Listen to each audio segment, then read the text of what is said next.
Good day everyone, this is Kaylee Hayagan speaking, and let me tell you a little bit about myself as a culinary student at LPU Laguna.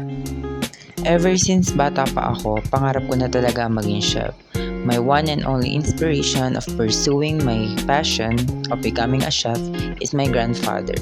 My grandfather came from a family of seafarers, and kagaya ko, nung bata pa lang siya, pinangarap niya lang din na maging isang chef sa barko.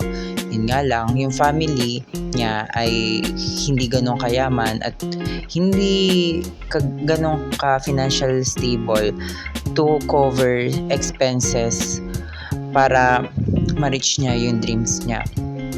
And bilang isang fisherman, ang tanging nasakyan niya lang na bangka is yung for his family to provide their daily needs and makasurvive sa pang-araw-araw nilang pagkain.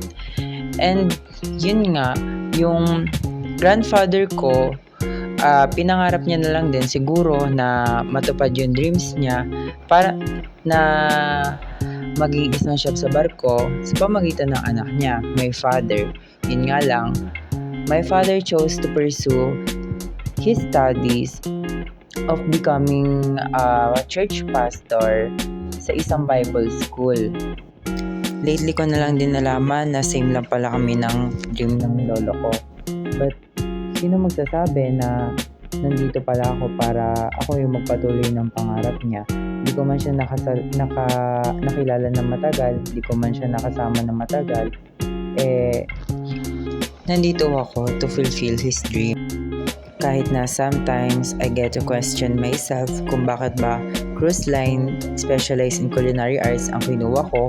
Siguro hindi na lang din talaga coincidence ang nangyari na naging kloka ako, dahil ang purpose ko dito is to fulfill my goals and yung goals ng father ko na hindi na natupad dahil sa kahirapan ng buhay nila noon.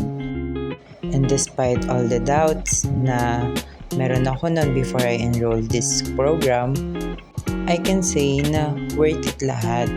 Kasi sino ba naman mag-aakala na makakasama ako sa PCC bilang isang alternate? For me, isa yun sa achievement na never kong pinagsisihan.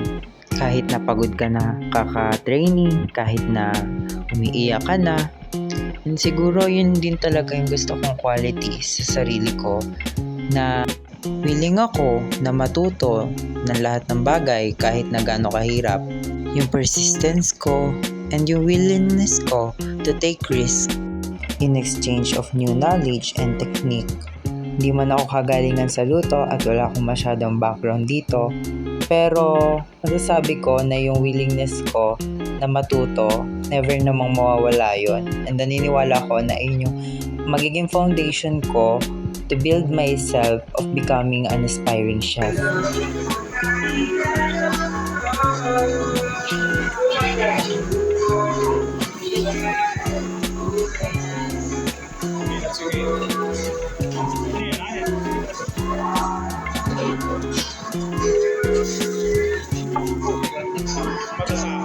Boy, you are a chef. It's okay. Hi everyone! Authentic Saffron by Chef Ariel.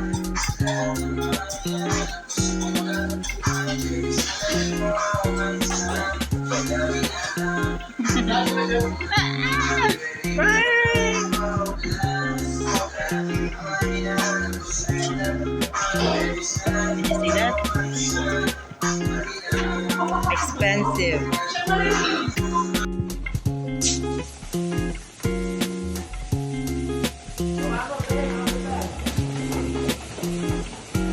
Yun lang. I hope you guys get to know more about me. Once again, this is Kaylee Hayagan saying mabuhay, and I am always at your service.